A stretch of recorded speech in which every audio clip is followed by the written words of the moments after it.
పరిశుద్ధ గ్రంథములో నుండి లూకా సువార్త 18వ అధ్యాయం 1 నుండి కొన్ని వచనాలను మనం చదువుకొని వాక్యము ధ్యానం చేసుకుందాం. వారు విసుగక నిత్యము ప్రార్థన చేయుచుండవలనందుకు ఆయన వారితో ఈ ఉపమానము చెప్పెను. దేవునికి భయపడకయు మనుషులను లక్ష్యపెట్టకయు నుండు ఒక న్యాయాధిపతి ఒక పట్టణములో ఉండెను. ఆ పట్టణములో ఒక విధవరాలును ఉండెను. ఆమె అతని యొద్దకు తరచుగా వచ్చి, నా ప్రతివాదికిని నాకును న్యాయం తీర్చుమని అడుగుచూ వచ్చిన గాని అతడు కొంతకాలము ఒప్పకపోయాను. తరువాత అతడు, నేను దేవునికి భయపడకయు మనుషులను లక్ష్యపెట్టకయు నుండినను ఈ విధవరాలు నన్ను తొందర పెట్టుచున్నది కనుక ఆమె మాటికి వచ్చి గోజాడకుండునట్లు ఆమెకు న్యాయం తీర్చునని తనలో తాను అనుకునేను. మరియు ప్రభు ఇట్లనెను, అన్యాయస్తుడైన ఆ న్యాయాధిపతి చెప్పిన మాట వినుడి. దేవుడు తాను ఏర్పరచుకున్న వారు దివారాత్రులు తను ఊర్చి మొరపెట్టుకొనుచుండగా వారికి న్యాయం తీర్చుదా? ఆయన వారికి త్వరగా న్యాయం తీర్చును. వారి విషయమే కదా ఆయన దీర్ఘశాంతం చూపుచున్నాడని మీతో చెప్పుచున్నాను. నేను మనుష్య కుమారుడు వచ్చినప్పుడు ఆయన భూమి మీద విశ్వాసము కనుగొనునా. చిన్న ప్రార్థన చేసుకొని వాక్యం ధ్యానం చేసుకుందాం. ప్రేమ కలిగిన తండ్రి, మహోన్నతుడు అయిన మా దేవ, నీ పరిశుద్ధమైన శ్రేష్టమైన నామానికి వందనాలు నాయన. మేము లూకా సువార్త 18వ అధ్యాయం 1 నుంచి 8 వచనాలు చదువుకున్నాం నాయన. ఈ చదువుకున్న వాక్య భాగములో నుంచి ప్రభువా, మా కొరకు నువ్వు సిద్ధపరిచినటువంటి ఆత్మీయ ఆలోచనలను బయలుపరచండి ప్రభువా. అల్పుడును బలహీనుడనైన నన్ను నీ సిలువ చాటును మరుగుపరచండి. మీరే సూటిగా స్పష్టంగా మాతో మాట్లాడి నీ వాక్యము చేత మమ్మల్ని ఆశీర్వదించమని, పరిశుద్ధాత్మల యొక్క సహాయమును గ్రహించమని, మహిమ ఘనత ప్రభావములు నీకే చెల్లించుకుంటుంది. యేసు ప్రభువారి అతి శ్రేష్టమైన శక్తి కలిగిన నామములో ప్రార్థించి స్తుతించి గణపరచి బహు వినయముగా వేడుకుంటున్నాను తండ్రి, ఆమేన్. మనలను ప్రార్థనలో ప్రోత్సహించడానికి, ఎక్కువగా ప్రార్థన చేసుకోవడానికి, ఎక్కువగా ప్రభువు మీద ఆధారపడటానికి ఒక చక్కటి ఉపమానాన్ని ప్రభువారు చెప్పాడు. ఈ ఉపమానంలో ప్రాముఖ్యంగా మనకు 2 వ్యక్తులు మనకు కనపడుతున్నారు. ఒక విధవరాలు, రెండవ వ్యక్తి మరి న్యాయాధిపతి. అతని గురించి ప్రభువారు ఏం చెప్పాడంటే అన్యాయస్తుడైనటువంటి న్యాయాధిపతి. ఇంకా అతని గురించి వాక్య భాగంలో ఏమి రాయబడి ఉంటుందంటే అతడు మనుషులను లక్ష్యపెట్టే వ్యక్తి కాదు, దేవునికి కూడా భయపడే వ్యక్తి కాదు, అతను ఎవరిని కూడా లెక్క చేసే వ్యక్తి కాదు. అలాంటి న్యాయాధిపతి ఒక పట్టణములో ఉన్నాడంట. అదే పట్టణములో ఒక విధవరాలు ఉన్నది. ఆ విధవరాలకి ఒక వ్యక్తితో ఏదో సమస్య ఉన్నది. అయితే ఈ విధవరాలు ఆ న్యాయాధిపతి దగ్గరికి తరచుగా వెళ్ళేదంట, న్యాయం కోసం వెళ్ళేదంట. అతడు ఆమె కొంతకాలము అలా ఆమె తరచుగా వెళుతూ ఉన్నా కానీ ఆ న్యాయాధిపతి ఆమెను పట్టించుకోలేదంట, ఆమె మాటను లెక్క చేయలేదంట, కనీసం ఆమె వైపు కూడా అతను చూడటము లేదు అని ఆ వాక్యంలో మనం చూడగలం. అయితే ఇక్కడ మనము చూసినట్లయితే ఆ విధవరాలు పట్టు విడవకుండా మళ్ళీ వెళ్ళేది. అయ్యా నాకు న్యాయం చేయి, అతనితో నాకు సమస్య ఉన్నది, నాకు ప్రతివాదికి మరి న్యాయం తీర్చుము అని ఆమె వెళ్ళిందంట. 5వ వచనంలో ఈ న్యాయాధిపతి ఏమనుకుంటాడంటే, సో ఈ విధవరాలు నన్ను తొందర పెట్టుచున్నది కనుక ఆమె మాటికి వచ్చి గోజాడకుండానట్లు ఆమెకు న్యాయము తీర్చునని తనలో తాను అనుకున్నాడంట. సో ఈ న్యాయాధిపతి ఏమనుకున్నాడంటే, ఈమె మళ్ళీ నా దగ్గరికి రాకుండా ఇంకొకసారి న్యాయం తీర్చేస్తే, అంటే ఆమెకు న్యాయం చెబితే ఇంకా ఆమె మళ్ళీ రాదు అనుకుని ఆమెకు మరి న్యాయం తీర్చినట్లుగా మనం చూడగలం.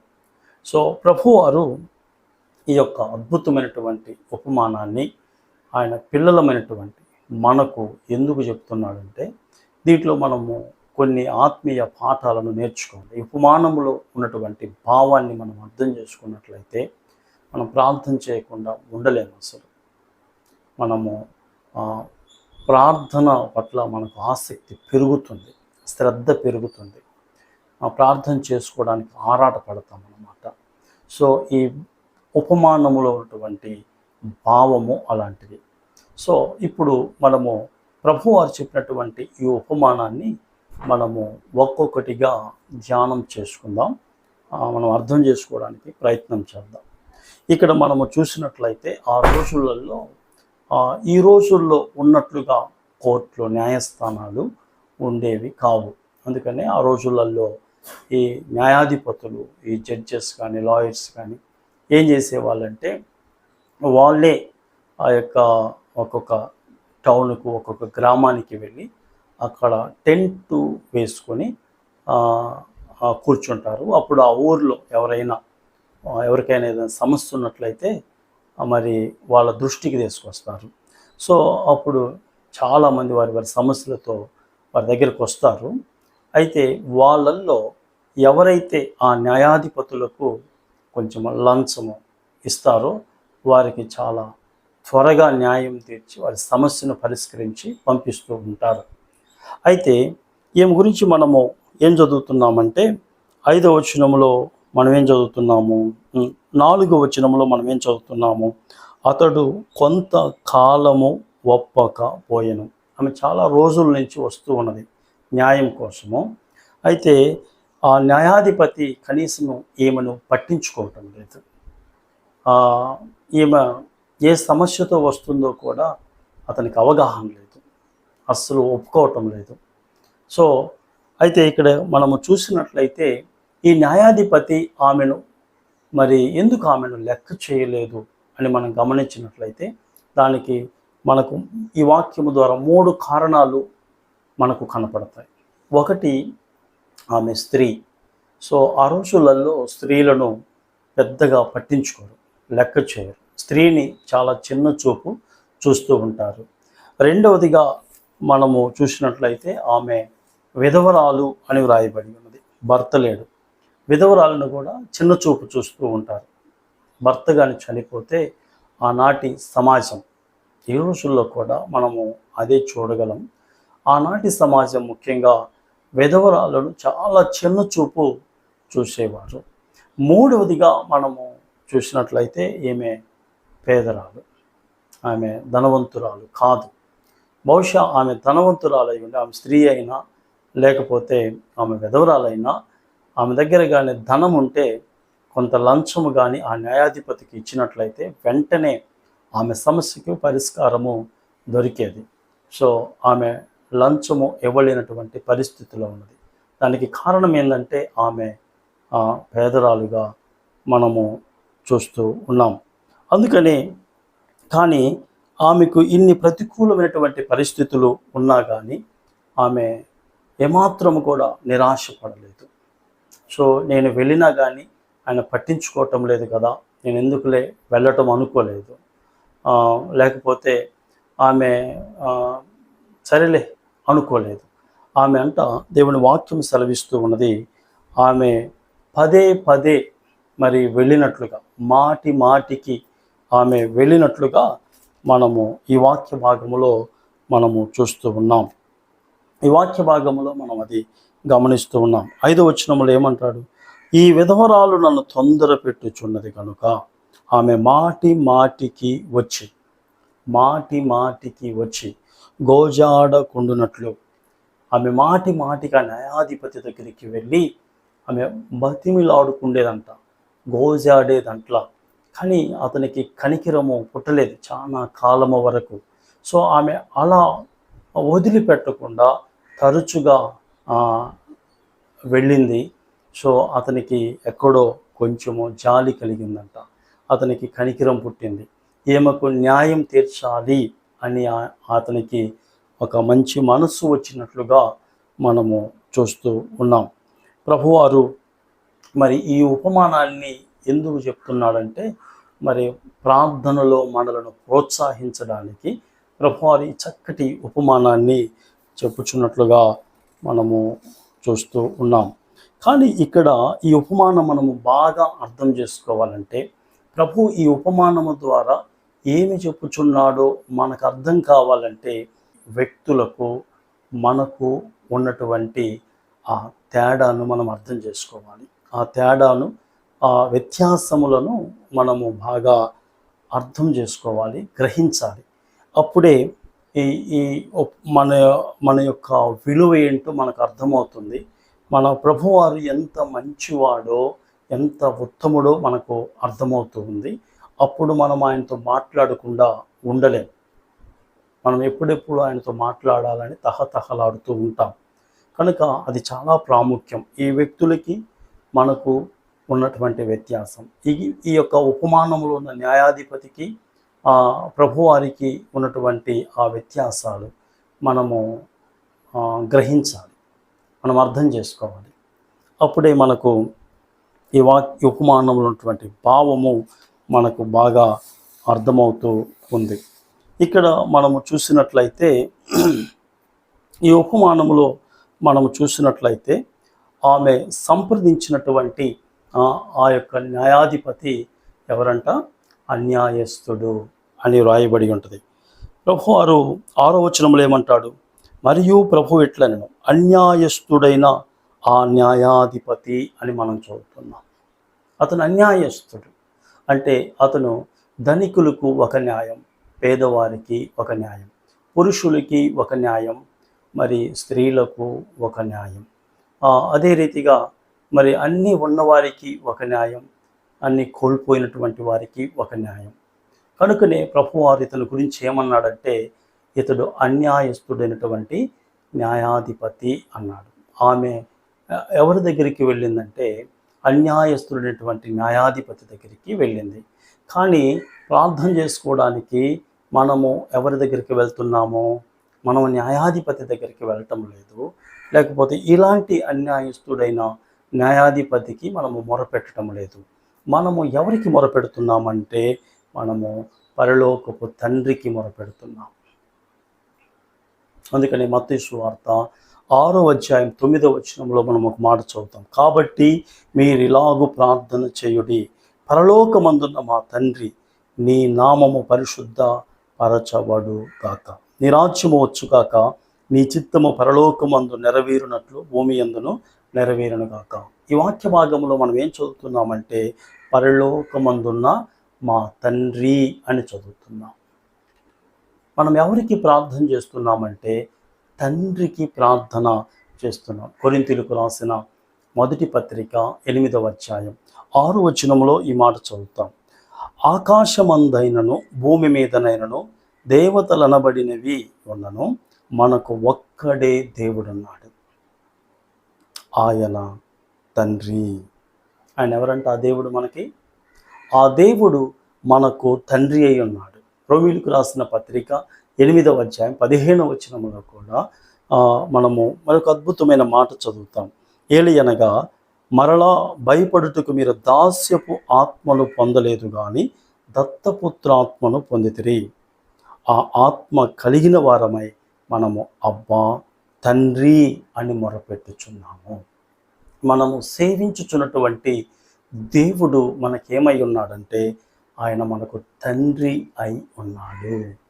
ఇది మనము గమనించాలి. రెండవదిగా మనము చూసినట్లయితే ఆమె ఒక పరిచయము లేని వ్యక్తిగా వెళ్ళింది. అంటే ఆ న్యాయాధిపతికి ఈమెకు ఎలాంటి పరిచయము లేదు. కానీ మనము ఎవరి దగ్గరికి అయితే వెళ్తున్నామో ఆయన మనకు పరిచయము లేనటువంటి వ్యక్తి కాదు, లేకపోతే మనము ఆయనకు పరిచయము లేనటువంటి వారము కాదు. ఎందుకంటే మనము మరి పరిచయము లేని వ్యక్తులముగా దేవుని దగ్గరికి రావటం లేదు. మనము ఆయన పిల్లలమై ఉన్నాము, ఇది గమనించాలి. మనము ఆయన పిల్లలమై ఉన్నాం. యోహాను సువార్త 1:12 ఏముంటుందంటే, అనగా తన్ను ఎందరు అంగీకరించిరో, అనగా తన నామమునందు విశ్వాసముంచిన వారికి దేవుని పిల్లలగుటకు ఆయన అధికారం అనుగ్రహించను. మనము దేవుని పిల్లలమై ఉన్నాం. ఆయనకు మనము తెలుసు, మన పేరు తెలుసు. మనం ఈ లోకములో పుట్టుక మునిపే మనం ఎవరమో ఆయనకు తెలుసు. కనుక మనము ఆయన దగ్గరికి ఏదో తెలియనటువంటి వ్యక్తులము లాగా వెళ్ళడం లేదు. ఆయనకు మనం తెలుసు, మనం ఆయన పిల్లలం, ఆయన కుటుంబంలో మనము పుట్టాం, ఆయన బిడ్డలమై ఉన్నాం. కనుక ఒక్కసారి మనము గమనించినట్లయితే మనము ఆయన పిల్లలమై ఉన్నాము. దేవుని పిల్లలముగా మనము దేవుని దగ్గరికి వెళ్ళి మనము ప్రార్థన చేస్తూ ఉన్నాం. ఇంకా మనము చూసినట్లయితే ఇక్కడ ఏం రాయబడి ఉంటుందంటే ఈ వాక్య భాగములో ఆమె ఎలా వెళ్ళింది, ఎందుకు ఆ న్యాయాధిపతి ఆమెను పట్టించుకోలేదు? ఆమె మొదటిగా స్త్రీ, రెండవదిగా ఆమె గమనించినట్లయితే రెండవదిగా ఆమె విధవరాలై ఉన్నది. విధవరాలను ఆ దినాలలో చాలా చిన్న చూపు చూస్తూ ఉండేవారు. కానీ మనం ప్రభువారి దగ్గరికి ఎలా వెళ్తున్నాము అంటే మనము ఆయన వధువుగా మనము వెళ్తున్నాం కదా. మనము ఎవరము అంటే సంఘము అనగా క్రీస్తు తన స్వరక్తం ఇచ్చి కొనుక్కున్నటువంటి సంఘము క్రీస్తు ప్రభువుకు వధువుగా ఉన్నది, వధువుగా ఉన్నది. విధవరాలుగా ఆమె నేను ఒంటరిని అనే భావనతో ఆమె ఉంటుంది. నాకెవరూ లేరు అనే ఒక నిరాశ, నాకెవరూ లేరు అనే ఒక బాధ విధవరాలలో ఉంటుంది కదా. ఆమె ఒక విధవరాలుగా ఒంటరిని అనే భావనతోటి ఆ న్యాయాధిపతి దగ్గరికి వెళ్ళింది. అతను పట్టించుకోలేదంట. కానీ ప్రియమైన వాళ్ళారా, మనము ఒంటరులము కాదు కదా. మనము క్రీస్తు వధువుమై ఉన్నాం. క్రీస్తుకు సంఘము ప్రధానము చేయబడి ఉన్నది. సో ఈ వ్యత్యాసమును మనము గమనించాలి. ఈ వ్యత్యాసమును గమనించాలనే ప్రభువారు ఈ చక్కటి ఉపమానాన్ని మనకు తెలియజేసినట్లుగా మనం చూస్తున్నాం. ప్రకటన గ్రంథము 21:2 వచనములు ఏం చదువుతామంటే మనం, మరియు నేను నూతనమైన యెరూషలేమును ఆ పరిశుద్ధ పట్టణము తన భర్త కొరకు అలంకరింపబడిన పెండ్లి కుమార్తె వలె సిద్ధపడి పరలోకమందున్న దేవుని యొద్ద నుండి దిగివచ్చుట చూసితని. ఇక్కడ మనం ఏం చదువుతున్నామంటే సంఘము క్రీస్తు వధువై ఉన్నది. మనము ప్రభువారి దగ్గరికి వెళ్ళేటప్పుడు ఎలా వెళ్తున్నామంటే క్రీస్తు వధువుగా మనం వెళ్తున్నాం దేవుని దగ్గరికి వెళ్ళేటప్పుడు. ఇంకా మనము 4వదిగా మనం చూస్తున్నట్లయితే ఆమెకంటూ ఎవరు లేరు సమాజంలో. ఆమె ఒంటరిగా ఆ న్యాయాధిపతి దగ్గరికి వెళ్ళేది. గమనించండి, ఆమె ఒంటరిగా వెళ్ళేది. ఒక స్త్రీ, ఆమె విధవరాలు, కనీసము ఆమెకు సపోర్ట్గా ఎవరు లేరు కనుక ఆమెను అతను లెక్క చేయలేదు. కానీ దేవుని వాక్యము సెలవిస్తూ ఉన్నది, మనకు క్రీస్తు అనే ఉత్తరవాది మన పక్కన ఉన్నాడు, మనతో ఉన్నాడు. 1 యోహాను 2:1 మనం ఆ మాట చదువుతాం. నా పిల్లలారా, మీరు పాపము చేయకుండుటకై ఈ సంగతులను మీకు రాయిచున్నాను. ఎవడైనను పాపము చేసిన ఎడల నీతిమంతుడైన యేసుక్రీస్తును ఉత్తరవాది తండ్రి యొద్ద మనకున్నాడు. నీతిమంతుడైన ఉత్తరవాది, అడ్వకేట్, లాయర్, మన పక్షంగా వాదించడానికి, మన పక్షంగా మాట్లాడటానికి మన ప్రభు అయినటువంటి యేసు ప్రభు వారు మనకు ఉన్నట్లుగా మనం చూస్తున్నాం. సహాయం కోసము ఆ విధవరాలు ఎక్కడికి వెళ్ళింది? న్యాయస్థానానికి వెళ్ళింది. ఇది మనం గమనించాలి. అయితే మనం ఎక్కడికి వెళ్తున్నామో, మనము కృపా సింహాసనం దగ్గరికి వెళ్తున్నాం. హెబ్రీయులకు రాసిన పత్రిక 4:16 మనం ఆ మాట చదువుతాం. కనుక మనము కనికరింపబడి సమయోచితమైన సహాయము కొరకు కృప పొందినట్లు ధైర్యముతో కృపాసనము వద్దకు చేరుదుము. కృపా సింహాసనము దగ్గరికి మనం వస్తున్నాం. దేవుడు మనల్ని కనికరిస్తాడు, కృప చూపిస్తాడు, దయ చూపిస్తాడు కదా. ఆమె ఏ న్యాయాధిపతి దగ్గరికి వెళ్ళిందో ఆ వ్యక్తికి దయ లేదు, ఆ వ్యక్తికి కనికరం లేదు. ఆ న్యాయాధిపతులకు జాలి, ప్రేమ అనేవి ఏవి కూడా ఉండవు. వాళ్ళ పక్షపాతం. ఎవరు డబ్బులు ఇస్తారో వారికి న్యాయం తీరుస్తారు, ఎవరు సమాజంలో బలంగా ఉంటారో వారి పక్షంగా మాట్లాడుతారు. కానీ మన న్యాయాధిపతి కనికరం కలిగినటువంటి దేవుడు. కనుక మనం ఎవరి దగ్గరికి వెళ్తున్నామో ఆ దేవుడు జాలి కలిగినటువంటి దేవుడు, మంచి దేవుడు, ఆయన ఉత్తముడు, ఆయన కృపా కనికరములు కలిగినటువంటి దేవుడై ఉన్నాడు. దయచేసి మనము గమనించినట్లయితే ఆమెకు ఇక్కడ ఈ వాక్య భాగములో మనం చూసినట్లయితే ఆమెకు అన్ని ప్రతికూలంగా ఉన్నాయి. మొదటిగా ఆమె స్త్రీ అయి ఉన్నది, రెండవదిగా ఆమె విధవరాలై ఉన్నది, మూడవదిగా ఆమె పేదరాలై ఉన్నది, నాలుగవదిగా మరి ఆమె ఒంటరిగా వెళ్ళింది, ఐదవదిగా ఆమె న్యాయస్థానానికి వెళ్ళినట్లుగా మనము చూస్తాం. కానీ మనము దేవుని పిల్లలమై ఉన్నాం, క్రీస్తు వధువుమై ఉన్నాం. మనము ఒంటరులము కాదు, మనము న్యాయస్థానానికి కాదు, కృపా సింహాసనము దగ్గరికి మనం వస్తున్నాం. ఆమె కంటే మనం ఎంత ధన్యులమో ఒకసారి ఆలోచించండి. ఆ అన్యాయస్తుడైనటువంటి న్యాయాధిపతి కంటే మన ప్రభువారు ఎన్ని రెట్లు ఉత్తముడో, ఎన్ని రెట్లు మంచివాడో ఆలోచించండి. ఇక మనము ఎంత ప్రార్థన చేయాలి? నిజంగా మనము ప్రార్థన చేస్తున్నామా? ఆలోచించండి. మనకి ఎన్ని అనుకూలతలు ఉన్నాయో చూడండి ఒకసారి. దేవుని వాక్యం సెలవిస్తూ ఉన్నది. మరి మత్తయి సువార్త 7వ అధ్యాయం 7వ వచనంలో మనం ఏం చదువుతామంటే, అడుగుడి మీకు ఇవ్వబడును అని మనం చదువుతాం. ఇర్మియా గ్రంథము 33:3లో మనం ఏం చదువుతామంటే, నాకు మొరపెట్టుము, నేను నీకు ఉత్తరం ఇచ్చేదను, నీవు గ్రహింపలేని గొప్ప సంగతులను, గూఢమైన సంగతులను నీకు తెలియజేతును అనే మాటను మనం చదువుతాం. ఎఫెసీయులకు రాసిన పత్రిక 3వ అధ్యాయం 20-21లో మనం ఏం చదువుతామంటే, మనలో కార్యసాధకమైన తన శక్తి చొప్పున మనము అడుగు వాటన్నిటికంటేను, ఊహించు వాటన్నిటికంటేను అత్యధికముగా చేయ శక్తి గల దేవునికి క్రీస్తు యేసు మూలముగా సంఘములో తరతరములు సదాకాలము మహిమ కలుగునుగాక. ఆమేన్. మనం అడుగు వాటికంటే, మనం ఊహించు వాటికంటే అత్యధికముగా చేసే దేవుణ్ణి మనం కలిగి ఉన్నాం. ప్రార్థన చేస్తున్నామా? ఆమె కంటే మనం ఎంత ధన్యులమో ఈ వాక్యము ద్వారా మనము నేర్చుకున్నాం. ఆ అన్యాయస్తుడైనటువంటి న్యాయాధిపతి కంటే మనము ప్రార్థించే దేవుడు ఎంత గొప్పవాడు, ఎన్ని రెట్లు మంచివాడు, ఎన్ని రెట్లు ఉత్తముడో ఈ వాక్యము ద్వారా మనకు అర్థమవుతూ ఉంది. నా ప్రియ సహోదరి సహోదరులారా, మనం ఎప్పుడు ప్రార్థన చేసుకోవాలి, ఎప్పుడు మనము దేవుని మీద ఆధారపడాలి, విసుకక నిత్యము ప్రార్థన చేయాలని ఒక గొప్ప ఉద్దేశముతోటి ప్రభువారు ఈ గొప్ప ఉపమానాన్ని మనకు తెలియచేశాడు, మనకు చెప్పాడు. కనుక మనం ఎప్పుడు ప్రార్థన చేసుకుందాం, మనం ఎప్పుడు ప్రభువు వారి మీద ఆధారపడదాం. అట్టి కృప దేవుడు మనకు అనుగ్రహించును గాక. ఆమేన్. ప్రార్థన చేసుకుందాం. ప్రేమ కలిగిన తండ్రి, మహోన్నతుడు అయిన మా గొప్ప దేవుడా, నీ పరిశుద్ధమైన శ్రేష్టమైన ఘనమైన నామమునకు వందనాలు స్తోత్రాలు చెల్లించుకుంటున్నాను ప్రభువా.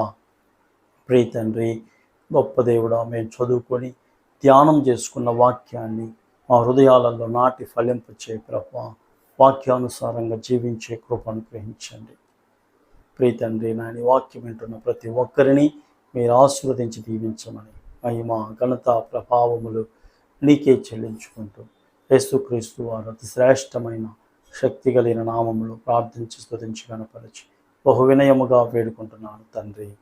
ఆమేన్.